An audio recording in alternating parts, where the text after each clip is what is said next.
I'm your host, Simon Marvel. I'm founder and CEO of Acuity Risk Management. I'm joined by my colleague today, Andy Bowden. Thanks for the introduction, Simon. Yes, Andy. Hi and welcome everyone. Andy's principal consultant with Acuity. He joined us 14 months ago to lead our consulting team and has experience from deploying several of the market-leading GRC software solutions. I'll be bringing Andy in to share some of these experiences during the session. Contact details are on the screen there, both email and LinkedIn. So if you'd like to make contact with us, please do. And we'll share the slides and the recording after the session. So you'll have our details if you want to reach out at a later time. In fact, is the second in a series of 4 webinars. The first was 3 weeks ago, where we had Philip Clayson, an experienced CIO, give us his CIO perspective on digital transformation. In 3 weeks' time from today, we have a session on transitioning from GRC and creating holistic risk management. And in this webinar, we'll get down to specifics about how to build a risk strategy ready for today's digital economy. That webinar will be led by my colleague, Richard Mail, together with Alex Limbian from McKinsey. And then on the 16th of September, we'll be running a session, Integrated Risk Management Stream in Action. And we'll be looking at how you can effectively transition from point GRC solutions to a fully integrated risk management solution. So the agenda is in 4 parts. I'll just talk a little bit about digital transformation, what's coming and why it's such an important issue. We'll talk about the implications of this for risk and compliance, and then some of the limitations and unsuitability of traditional GRC solutions for the digital era. And then finally, what we see at Acuity as required for risk and compliance going forward into the digital world. So the world is being transformed by new technologies, which are redefining customer expectations, enabling businesses to meet these new expectations and changing the way people live and work. Digital transformation, as this is commonly called, has immense potential to change consumer lives, create value for business, and unlock broader societal benefits. Digital transformation was already well underway. With COVID-19, it's now accelerating. What was a slow jog has turned into a full sprint, with companies quickly adapting processes to meet the needs of the digital economy. Right now, according to PwC, 82% of CEOs believe that digital transformation is strategically important to their organization, and they're willing to invest to make it happen. In fact, IDC predicts that worldwide, digital transformation investment spending will approach $7.4 trillion between 2020 and 2023, and the World Economic Forum is estimating that $100 trillion of economic value will be created by digitalization over the next decade. So what are some of the impacts on business performance? This slide is from a publication by Forbes in 2019. It shows 7 examples of the impact of digital transformation on business performance. It's showing the time frame for transformation and the growth rates over those periods. So, for example, at the top, Microsoft has grown 258% in terms of its share valuation over 5 years as it moved from traditional software to more fluid cloud-based systems for personal and enterprise use, and also building relationships with other software vendors, something it hadn't done very much prior to that. And it went from being seen as an outdated or stagnant company to a forward-thinking cloud solution. Nike, the 5th company on the list there, was looking sluggish and outdated a couple of years ago, so it changed its mindset and underwent a digital transformation to reinvent its brand and supply chain. Changed from using middlemen to connecting with customers, using membership opportunities, stronger digital marketing, and powerful data analytics. And the focus on customer data allows Nike to better connect with customers and recommend to them the right products. It also helps Nike to get products to market more quickly, to respond to and set trends, and also to optimize production levels to maintain the balance between scarcity of product, which is an important part of the Nike brand, and revenues. I won't go through all of them. I think it's interesting, the bottom 2 on the list there, Target and Home Depot, both had well-publicized data breaches involving personal data, although Home Depot's came in 2014 before their transformation initiative. But Target had a substantial breach in 2013, a couple of years into its transformation program, when credit card details of 40 million customers were stolen Total cost was estimated at over $200 million by target. May possibly explain why, compared to the others, the rate of growth at target is a little more sluggish, but still 66% over 8 years. And these really are all examples of what were previously lagging stocks, where a commitment to digital transformation and the resources to back it up turned them into industry leaders. So let's look at risks of the digital era. And digital transformation has a very wide ranging scope. It's underway at many organizations, driven by a proliferation of new digital technologies and a fear of disruption by tech-enabled competitors. And many organizations have been quick not only to update their technology infrastructure, but also to transform their operating models, their customer engagement models, and even their fundamental business models, as we've just seen. Organizations understand that digital transformation can capture new growth opportunities while heading off the threat of disruption. However, they soon learn that emerging technologies create new risks that they haven't encountered before, and they also add complexity to existing risks. There's quite a good report from Deloitte, published in 2019. It's called The Future of Risk in the Digital Era, Transformative Change, Disruptive Risk. Some of the key trends there are summarized on this slide. I'm just going to pick a couple of them by way of example. So at the top left there, managing the black box or the hidden decision making of artificial intelligence is an issue in the digital era. Some examples here are a healthcare program that had a backlash when an algorithm started to reduce patients' medical benefits for no clear reason. And also organizations started pulling advertisements for a website after its algorithm started putting ads next to inappropriate content.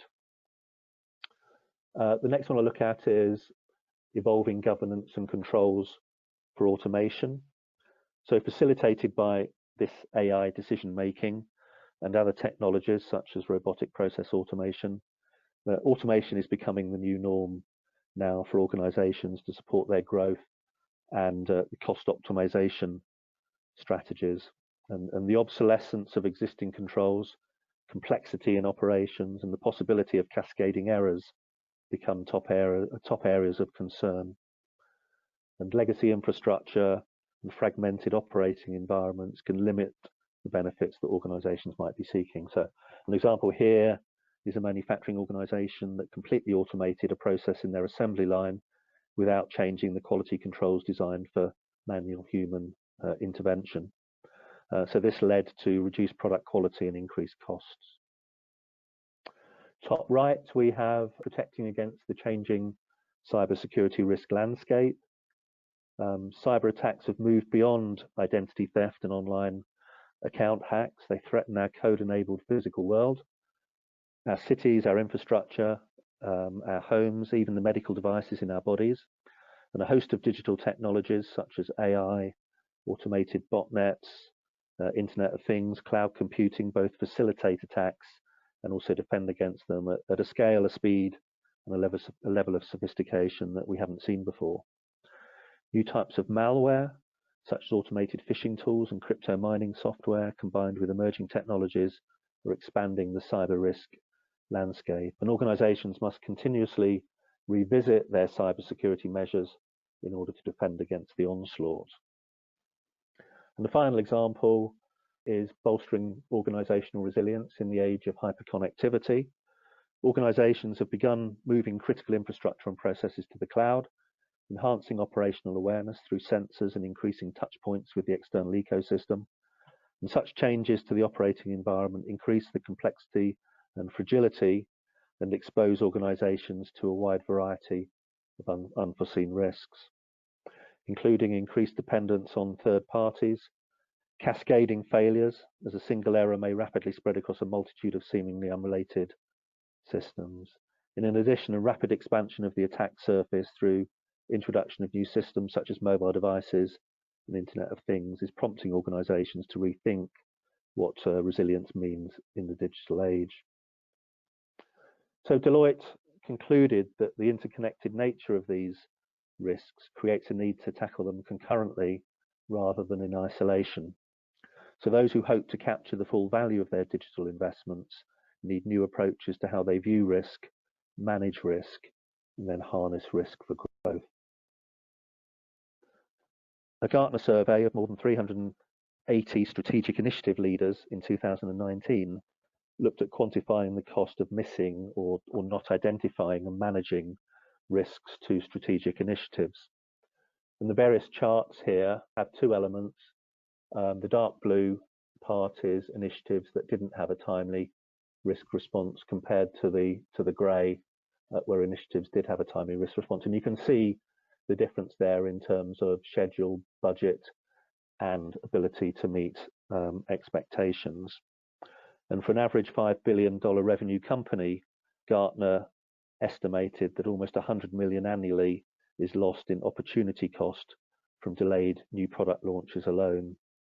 And initiatives where unexpected risks are not surfaced and mitigated in a timely fashion are delayed by an average of 5 weeks a year.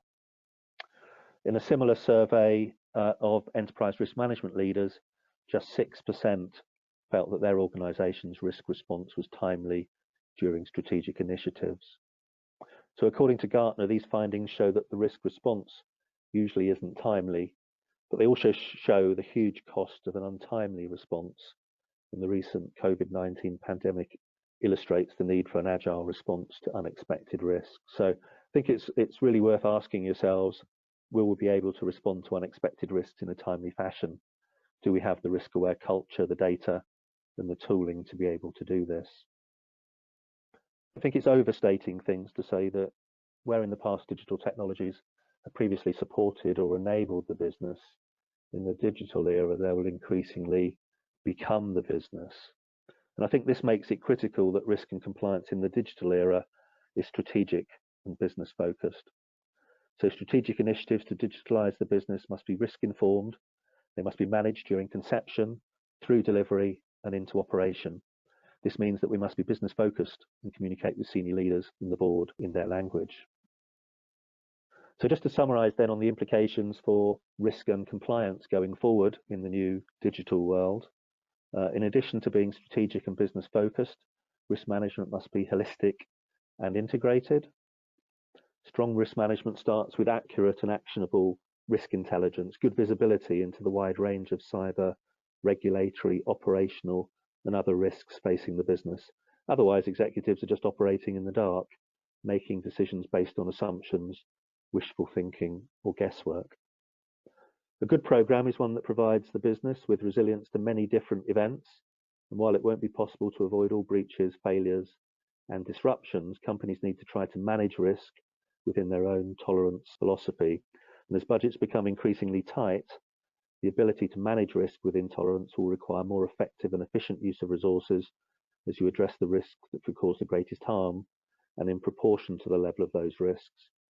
Investments need to be justified and returns measured to make risk-informed strategic decisions. And the critical thing here is that we must come at this from a risk-based perspective. We must understand the risks, embrace them, manage them, seize the opportunities of digitalization. The need for a risk-based approach sounds so obvious, yet as we'll see as we go through this webinar, there's been a collective blind spot for many years around implementing such approaches. And finally, the nature of operational risk is that it's always there. Cyber risks, for example, don't go away, they change over time. When things change, we need to be able to react. The business will change with new products and services enabled by digitalization, new vendors and partners, perhaps M&A activity, and we need to be able to react. If there's a substantial increase in the threat, say from cyber, are we resilient? Or if we have a significant incident, such as failure of a critical vendor, are we able to work around it? So to summarize, we see these 4 requirements as key for risk and compliance in the digital era. What I'd like to do now is just take a look at the ability of GRC solutions in the market to address these requirements. And the governance risk and compliance market is a $7.3 billion market dominated by large software companies such as Dell, RSA, Archer, MetricStream, and ServiceNow. And it's evolved since the early 2000s. And the acronym was invented by the Open Compliance and Ethics Group, OCEG, as a shorthand reference to the critical capabilities that must work together to achieve principled performance. So the capabilities that integrate the governance, the management, the assurance of performance, risk and compliance activities. So it included work done by departments like internal audit, compliance, risk, legal, finance, IT, HR, as well as lines of business, the executive suite and the board itself. And with the burgeoning regulation and compliance requirements that came in the early 2000s, many other participants entered the market. Unsurprisingly, these solutions focused on compliance, helping their customers to implement controls and demonstrating this to regulators, auditors, and other stakeholders. Policy management and audit management were natural adjuncts to this, and these capabilities were added as additional modules.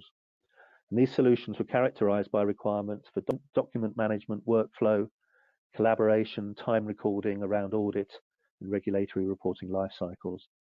They were slow, process-driven applications used by compliance and audit teams. And as every business had their own process requirements, there was a demand for extensive customization. And whilst these capabilities addressed the market need at the time and helped to avoid regulatory fines for non-compliance, they did very little to help business leaders understand real business risks. And as regulators and standards authors finally woke up to this and started to add risk management requirements to GRC, vendors responded by bolting on risk modules, which usually took the form of bottom-up controls-based approach to risk. So taking the fact that there was a missing control required by regulation, assessing the risk of this missing control, usually without an understanding of the exposed business process or consulting with the business, and therefore trying to understand or assess how highly they should prioritize the remediation. So it was really just a way of prioritizing compliance activities, and this technical approach did nothing to inform business leaders about real business risks. And these shortcomings have been exposed by the rapid rise of cyber as a material business risk. As McKinsey have pointed out earlier this year, GRC solutions are not purposed to address cyber risk. A survey undertaken by McKinsey in 2020 drew the conclusion that risk decision makers reserve particular criticism for GRC systems.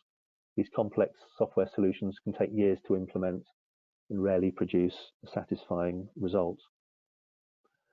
So GRC vendors responded to the cyber risk by adding further modules for vulnerability management, threat intelligence, security, incident and event management, but they were bolting these onto platforms that were fundamentally compliance platforms and not risk management platforms. So they help you to process vulnerabilities, respond to cyber incidents, but again, do nothing to inform business leaders about real business risk and exposure. A couple of years ago, Gartner called time on GRC and introduced integrated risk management. And in doing this, Gartner highlighted the following problems with GRC. Firstly, that GRC wasn't a relevant term anymore for senior leadership and board members. Board members these days are increasingly focused on key operational risks across the extended global organization. So supply chain and outsourcing risks, IT and data security risks. And to manage the diversity of these extended risks, organizations require an integrated approach to risk management, effectively endorsing what Deloitte was saying. Secondly, Gartner found that GRC was overly compliance focused and not risk based, as we've already discussed. And then thirdly, GRC had negative connotations for many risk management practitioners. With the risk landscape becoming more complex and interconnected, GRC technology was viewed either as a customized software monstrosity or a fragmented set of tools offering little value to the broader organization. And while Gartner were correct, I believe, to highlight the deficiencies in GRC solutions, in my opinion, and they've not been clear enough in accurately specifying requirements for integrated risk management. And this is allowing the traditional GRC vendors to rebrand their platforms as IRM solutions with all of the old problems and difficulties of GRC. So please beware, traditional GRC doesn't, and in my opinion, can't address risk and compliance requirements for the digital era. What I'm going to do now is to try and illustrate this by bringing in my colleague, Andy Bowden, to talk about some of his experiences with traditional GRC. Andy, could we perhaps start by looking at the focus you see from traditional GRC, at the balance between the sort of technical and the business focus? Yes, no problem. Yeah, I would say typically the main focus is often technical, particularly with risk reporting. Often the person who's compiling the report for risk managers, they're either IT professionals or they're IT risk professionals. And so, they're reporting up to the board members, we've got these failed controls, we've got these failed technical controls, we've got vulnerabilities on hardware, servers, applications. And to a board member, receiving these reports, they're quite complex by the issue. They're struggling essentially to see what's wrong. In terms of cyber risks, you've got a critical vulnerability on this application. They'll just be thinking, well, we've been using it for the last 10 years with no issue. Why don't we just carry on as it is? And so really, the traditional GRCs lack the business lens, and through that lack the risk perspective on these on the focus. So, yes, this is an application that we've been using for 10 years and it's got this critical vulnerability on it. But when we look at the bigger picture, this is actually a part of a major business process and it's holding, all of our customer data on it. And as we go through, the monetary loss either from reputational damage or even regulatory fines would be huge to the business. But actually they're just seeing it more as a technical, we've been using it as we have been for 10 years, let's just carry on. Okay, great, thank you. Secondly, so we've seen criticism from Gartner and others that traditional GRC is compliance focused. Is that a fair criticism? Yeah, I would say it is a fair criticism, to be honest. Most GRCs, as you mentioned already today, were compliance led. And typically it would be, a tick or cross exercise for consumers to say, do we have this control in place, yes or no? And most of the clients then follow a maturity approach for implementing these kind of controls. So, let's look at well-publicized frameworks like NIST and ISO. They've got hundreds of controls and they're just looking through and saying which ones, do we have in place or not? Where actually they're lacking really which ones should we be putting in place, because which ones are going to mitigate our risks the most as well. And so again, they're lacking that kind of risk-centered approach. And particularly for these new updated regulations that are coming out, this is an increasing need to really make it a risk-centered approach as well. I would say it leads to a false sense of security within the business as well. And so, they're looking at their ISO 27001 potentially controls, saying, yep, we're compliant by that framework, so I'm fine, as an example.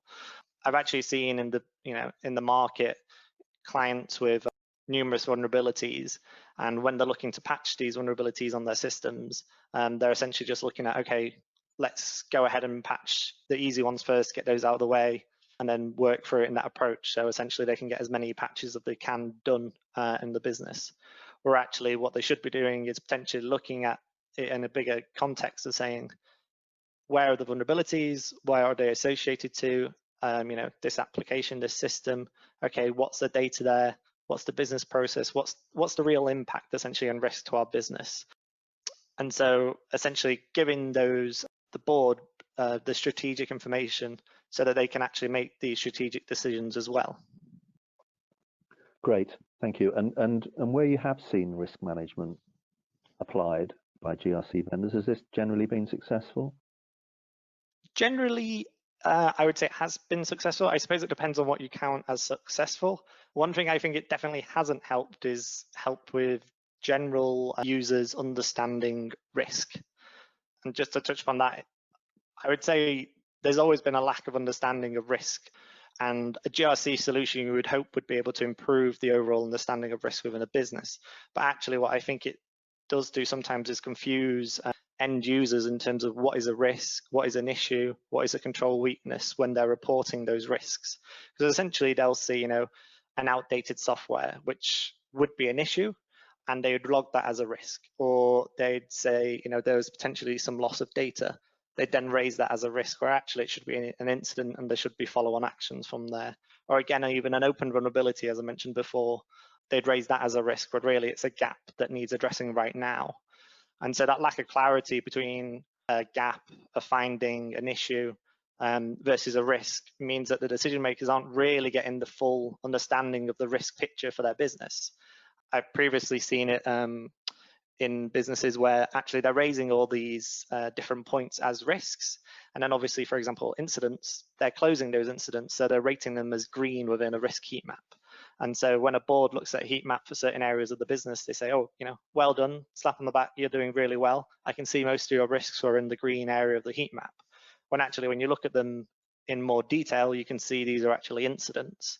And that's more indicative that if these type of incidents keep happening within the business, potentially we're not assessing our risks correctly, or we've not even logged the risk. And maybe if we have logged the risks, the likelihood that we have is not correct because it keeps happening all the time as well. Okay, and what about quantification of risk, Andy? Have you seen that working in practice? Yeah, quantification is an interesting topic. Quantification or qualitative. I would say more or less I see more qualitative risk assessment. It's a well-trodden risk management methodology. You've got your impact and you've got your likelihood. But I suppose what it really does lack is sort of the emphasis on the highest risks within the business, or the biggest risks, sorry, I should say, within the business. We've got two risks in our top right-hand quadrant of the risk heat map. Okay, which of these two risks a board member is going to be asking is which one should we tackle first? And that's really where quantitative risk assessment would come in handy, to be able to put that real monetary value and real monetary loss of a risk to them to make the decision. In terms of your question, have I seen it been implemented well? I would say traditionally in the traditional GRCs, it's not been implemented that well at all. And I think the reason for that is that users see it as quite complex. A lot of the traditional GRCs are requesting numerous different figures and information to be collected to do a quantification of a risk, potentially even exporting out risk data, re-importing the risk data back in, doing Monte Carlo analysis on a separate system. And so they just see that as more complex than the qualitative way of assessing risks. So yeah, I would say not seeing it done as much as we should be doing, and I think that would be due to complexity. Okay, great. Just moving on then, Andy, do you think the modular approach works in GRC? Not particularly. I would say many GRCs profess to bridge silos and bring everything together into one unified solution, but actually it's not always the case. I think they're in one place, but they're not actually giving you that kind of holistic view of the data, and so you're able to form then a better understanding of the risk picture for a company. For example, I know for some GRCs out there, it's quite difficult to link some of the data together. For example, you can't link incidents to potentially the data that's actually already been hacked or has been leaked within the business, or you can't link that incident to the risk where this incident has actually crystallized from. And then following on from there, almost linking of risks to controls as well, as in, some of the GRCs see them almost as a one-to-one relationship between the two, when actually we all know that a control can mitigate multiple risks and likewise. So yeah, I would say they try to say that it's more of a holistic approach, but generally they are quite modular, and I don't think it works as best. They're not also reactive enough, I would say. So in terms of if a control is linked to a risk and it's not as well deployed as we thought it would be, that can always sometimes just sit there, for months until somebody comes back to doing a risk assessment and then looking at those controls to say, oh, I previously assessed this residual risk as low because of that control. Now I'm looking at it, actually that residual risk is a lot higher. I should have reported that up a long time ago. Great, thank you. I mean, just building on that, what about sort of speed to value with GRC, how quickly we can respond and so on? What's your experience here in terms of deploying GRC solutions? Yeah, in terms of deploying them, they're typically quite large and bulky and they can take a long time to deploy. They're also quite sometimes hard to change and evolve as the maturity of the customer changes as well. And also they're not quite reactive enough to what is happening in the market. And like you mentioned earlier, in terms of bolt-ons for cyber risk, for example, being more prominent issue, they're not reactive enough and able to give consumers real ability to mitigate those risks as well. Great, thanks, Andy. And then finally, how scalable and flexible do you consider traditional GRC solutions to be? In terms of scalability, as mentioned, essentially they're bolting on other points to different areas of the business, and when actually they aren't able to give you that holistic approach. And also in terms of flexibility, a lot of these GRCs are typically quite difficult to update following an initial deployment. So potentially, like we've seen in the last 10 years, like you mentioned, operational risk, and then there was a heavy focus on data privacy as well. So people want to potentially involve DPIAs as well into their risk assessment process. Typically, in terms of traditional GRCs, that would be quite a hard change to implement. So it would take numerous different or numerous days in terms of updates, and it would actually take a long time in terms of potentially have to export the data out, re-import it back in following the update as well. Okay, great. Andy, thank you very much indeed for that. That was great. What I'd like to do now is just quickly compare what we've seen within traditional GRC and the difficulties that are associated with that, I think largely because of where traditional GRC solutions have come from, and then compare that with what we need looking forward in terms of an integrated risk management approach for something that's going to be suitable to support us going forward in the digital world. So rather than technical focus, we need strategic business focused. Rather than compliance based, we need a risk based approach. Rather than modular and siloed, we need contextual and holistic. Instead of slow paced, process driven point in time, we need continuous data driven with live always on data so we can understand immediately and interrogate, take action. And instead of rigid and manual, we need agile, scalable and automated. So I'd like to bring things round now to look at what we need to do to manage risk and compliance in the digital world. Firstly, with digital technologies increasingly becoming the business, in order to take a strategic business-focused approach and provide value to the board, we must focus on risk and take a risk-based approach. But we need to understand what this means and also what it doesn't mean. And it's certainly not the bottom-up risk of non-compliance approach that we've seen for a long time, effectively just a non-scientific way of prioritizing compliance activities, nor is it what I refer to as the trivial automation of risk registers from spreadsheets or on GRC platforms that simply automate spreadsheet risk registers, because while these sort of purport to follow guidance from standards bodies and regulators, they provide virtually no value. They're, as Andy mentioned, often a random mixture of issues, vulnerabilities, control weaknesses, with a few real risks included. The assessments are often based on opinions rather than objective measures from a complete set of contextual data. They rely on sort of qualitative heat map type assessments, which can be prone to bias, and they're point in time and not kept up to date. And there is no dynamic relationship between the assessment of risk and the presentation of risk to the business and the effectiveness of controls that are mitigating those risks. And there's no reaction to controls falling out of tolerance or poor performance of controls. And in my opinion, these sort of trivial approaches to risk management, which are sort of often bolted on to meet regulatory requirements or to tick a box, these can be worse than having no approach at all, because they can very easily provide a false sense of security.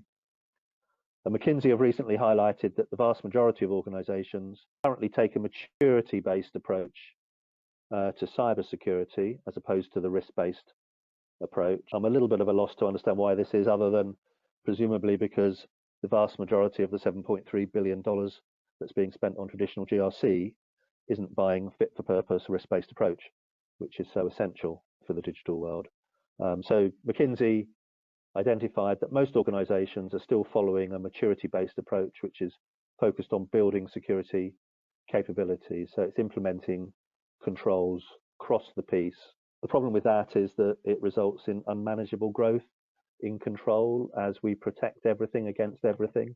Spending escalates and we get implementation gridlock because the relatively scarce resources, skilled resources that we have that are capable of implementing security solutions just get overwhelmed. So McKinsey have pointed out that the way forward is the risk-based approach, which is focused on reducing enterprise risk in line with the board's targets for risk reduction and what's tolerable to the board.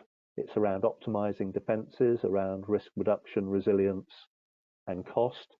And overall, by focusing on areas of greatest risk and making sure that we address those, then we can reduce our overall level of cost as well, which is clearly important as we have increasing pressure on budgets and so on. If you want to know more about this, we ran a webinar series called Cyber Risk Ready.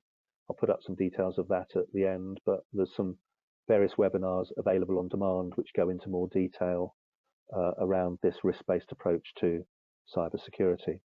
What I'd like to do now is to look at an architecture for information risk management that's suited to the new digital world, one that provides the required risk-based approach, but is also tightly integrated with compliance. And I've tried to illustrate that on this slide. So firstly, at the top left, we need a scalable representation of the business ecosystem, which may extend to the supply chain and to partners, and which allows business leaders to easily and on demand and understand their risk and compliance status for their part of the business, and then to be able to aggregate this at regional, at enterprise level, and to analyze by line of business, program, project, or other required grouping. Secondly, at the bottom left, it's important that we have a scalable, configurable repository of assets and their interrelationships. So where they're used within the business, whether they're local or shared, the level of interdependency between them. So we can shine a light on the fact that perhaps we've got multiple critical lines of business, all using sensitive data that are reliant on a single cloud service or a server or a vendor. We also need an integrated approach to risk and compliance, as illustrated on the right side of the screen here as well. And we clearly need a strong fit for purpose risk capability. So at the top, we need to be able to have visibility and correlation of all of the contextual data that we need to understand risk. So the threats, entities such as vulnerabilities, incidents, audits, test results, and other objects, but as they relate to assets and to the business, we need to understand the controls that are mitigating our risks and their strength and effectiveness. So that, taking our example of the server with multiple critical lines of business and sensitive data, if this has some critical vulnerabilities that could be exploited by hacker groups that we happen to know are targeting our sector, then that's going to be a risk of concern. And even more so if we have some outstanding audit points around patch management on that server. So again, by having the contextual data and being able to pull it all together, then we can properly understand the risk. We need to be able to quantify those risks in business terms in a way that's meaningful to management, and quite often that means quantifying those risks in financial terms. And if we can do all of that, then that's going to allow us to take some risk-based decisions to prioritize the vulnerabilities that are really critical to deal with, to prioritize the controls that we're going to improve, or the new controls perhaps we're going to implement. Just below that on the left-hand side, then we need some shared and integrated capabilities, which includes credible quantitative algorithms for the calculation of risks, drawing on the relevant linked data, including threat assessments, incident history, control weaknesses, and so on. We need analytics for comparing our risks against tolerance, for aggregating up through the business model, for calculating return on investment for programs and for new investments, and for making business risk-based prioritizations, as we've mentioned, of controls, vulnerabilities, audit points, and so on. We need automation for real-time updates when risk factors change, so we get immediate status updates and we can take immediate action. We need workflow and alerting with event-driven triggers, for example, new critical vulnerabilities, change in metrics indicating deteriorating effectiveness of controls. And this should also include integrated action management, progress actions through to completion. We clearly need user management so that data is restricted to those with explicit permissions. And we need dashboards and reporting with interactive updates as things change. So the architecture also gives equivalent weight to compliance, and the compliance focus is shown on the bottom half of the graphic on the right here, but it's not dominated by compliance as we've seen from GRC solutions. Instead, compliance monitoring and reporting is the natural output of the integrated risk approach, with risk-based prioritization of activities that will provide the greatest reduction in business risk, so that we can demonstrate the risk-based approach to compliance with regulations, which, as Andy mentioned, are required now by most modern regulations, including GDPR, and most modern standards such as ISO 27001 and the NIST cybersecurity framework. And we also want to be able to provide evidence of compliance for auditors and regulators, so that in the event of a data breach or a loss, we can show that risks were in fact considered and that we took appropriate risk-justified decisions at the time. Virtually all fines for non-compliance levied by privacy regulators cite the failure to identify and manage risk as one of the primary causes. But regulators understand that it's impossible to guarantee security, so evidence of a diligent risk-based approach can help to mitigate potential fines and the associated costs and the reputational damage in the event of a breach. Finally, an integrated risk management architecture for the digital era needs to be set up so that it can continually improve. So it needs to be adaptive and evolving based on data inputs rather than cyclical processes. It needs to be more empirical, based on quantified data, but this actually allows us to start with less detail and continually refine as more contextual data becomes available. And then we need multiple data sources to provide a rich set of contextual data and with event-driven triggers instead of manual entry or limited synchronization. So really, just to summarize, for risk and compliance in the digital world, we see these points as really important. Strategic business focus, risk-based approach, holistic, integrated and contextual approach across the whole business ecosystem, including the supplier chain, covering all risk types and compliance requirements, being continuous, real-time and adaptive, and then finally, agile, scalable and efficient. All of the things that traditional GRC solutions aren't. Digital transformation is accelerating. It's providing great opportunities, but new and heightened risks. And to be successful, we need to manage risk and compliance in a way that's strategic, business-focused, and holistic. Traditional GRC solutions are completely unsuitable for the new digital world. And as we race to digitize, those businesses that rely on traditional GRC solutions, I believe, are putting themselves at serious risk of failure in the digital era. So we need to look beyond GRC for risk-based, agile, integrated risk management solutions. Finally, beware of the fact that many GRC solutions are rebranding themselves as integrated risk management. I really recommend that you make sure that your IRM solution going forward has the capabilities that we've discussed. And to help, there are a couple of additional resources that are available. They can be downloaded from the webinar portal, or we'd be pleased to send them to you afterwards. These are new resources from us. The first one on the left there is an integrated risk management checklist. So if you want to have a look at a summary of requirements and capabilities, this would be a good place to start as far as integrated risk management that's suitable for the digital era is concerned. And then secondly, we've just published a new brochure that's shown on the right-hand side called Bringing Clarity to Risk. And again, this is all about taking a holistic risk-based approach for digital transformation. There's information available on our website. You're very welcome to request a demonstration of our stream platform to see how we address the issues that have been raised in this webinar. There are other white papers on the website. There are previous webinars available on demand. And of course, please do follow us on social media as well. To mention the next webinar is transitioning from GRC, creating holistic risk management. So we'll be looking at moving from GRC to integrated holistic risk management going forward.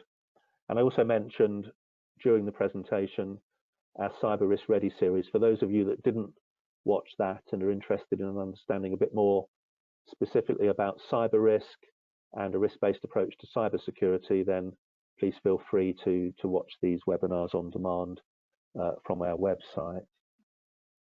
Let's see if we have some questions that have come through. Okay, two questions here actually. Perhaps Andy, if you're still there, direct these to you if that's okay. Yes, no problem. Okay, thank you. The first one, GRC solutions known to take many months or years to implement. We touched on that during the session.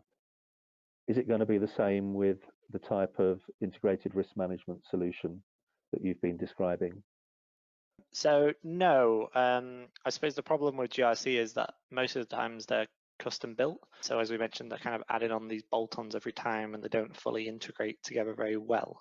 Whereas a good integrated risk management solution should be holistic, fully integrated with a data model, being able to give clients, good analytics and reporting, and be configurable as well. So the difference between being customized and configured. And so just as an example, we've had a recent client who has been stood up in less than 4 weeks, going from no tool to being stood up in 4 weeks and successfully using the system now as well.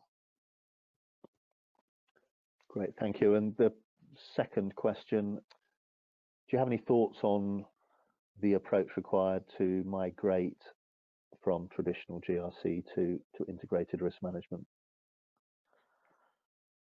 Yes, so again, that's a very interesting question. I suppose initially I would probably say don't try and do a big bang approach, you could call it. Don't try and do everything at once.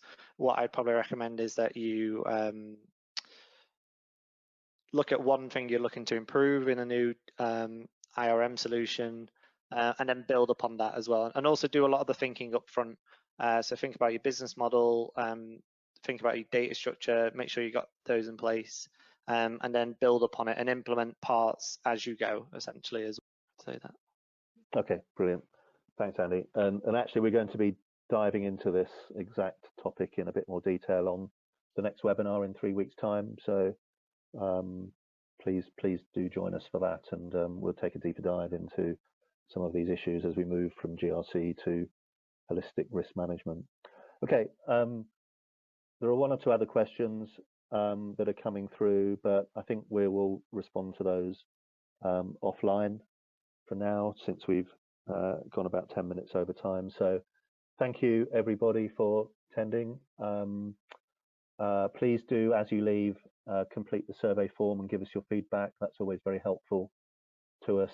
And if you would like to discuss any of the issues that we've covered today further, then please do make contact and we'd be very keen to go through them with you.